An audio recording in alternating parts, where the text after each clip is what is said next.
Realty ne peut plus payer une partie de ses clients. Pourquoi? Le projet de tokenisation immobilière Realty fait face au dépôt d'une ordonnance de restriction temporaire de la ville de Détroit dans le cadre d'une procédure initiée début juillet. Qu'est-ce que cela implique?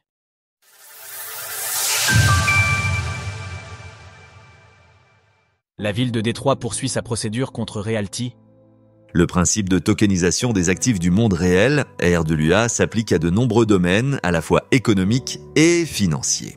Il s'agit par exemple d'une manière de redessiner les frontières de la propriété dans le secteur de l'immobilier en le rendant plus accessible. Une proposition innovante largement dominée par le projet Realty. Toutefois, cet élan vient de se heurter de plein fouet à une procédure initiée par la ville de Détroit suite à la découverte de biens immobiliers qu'elle qualifiait début juillet comme incontestablement nocifs pour la santé, la sécurité ou le bien-être du public.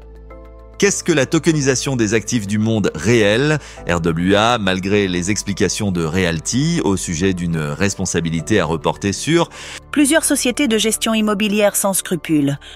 La ville de Détroit semble bien décidée à poursuivre cette affaire. Pour preuve, le récent dépôt d'une ordonnance de restriction temporaire émise à son encontre, selon les explications fournies dans son communiqué officiel. Alors que nous continuons à collaborer avec différents acteurs municipaux aux côtés de notre équipe juridique, nous devons vous informer que la ville a déposé une ordonnance de restriction temporaire. Une mesure juridique à court terme valable seulement quelques semaines, jusqu'à une audience prévue au tribunal au cours de laquelle nous aurons l'opportunité de présenter l'intégralité de notre dossier au juge. Réalt. Une ordonnance de restriction temporaire qui pose problème? Selon le communiqué de Realty, cette affaire semble donc se diriger de façon certaine vers une salle de tribunal. Dans le même temps, cette ordonnance de restriction temporaire va avoir un impact direct sur son activité dans la ville de Détroit, où elle est très largement implantée. Une très mauvaise nouvelle pour ses investisseurs et propriétaires. En effet, cette procédure officielle implique une cessation des activités impliquées dans le cadre de la plainte déposée. De ce fait, elle oblige la société Realty à suspendre temporairement son programme de buyback ainsi que la distribution des loyers pour les propriétés situées à Détroit. La ville de Détroit s'attaque à Realty face à des logements incontestablement nocifs pour la santé. De plus, les revenus locatifs générés au cours de cette période seront déposés sur un compte séquestre dans l'attente de la présentation de ce dossier au tribunal.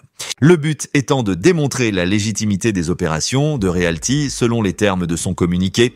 Malgré tout, les responsables de Realty restent confiants en espérant une résolution rapide de cette affaire, avec une ligne de défense qui consiste apparemment à démontrer que la ville a outrepassé ses droits.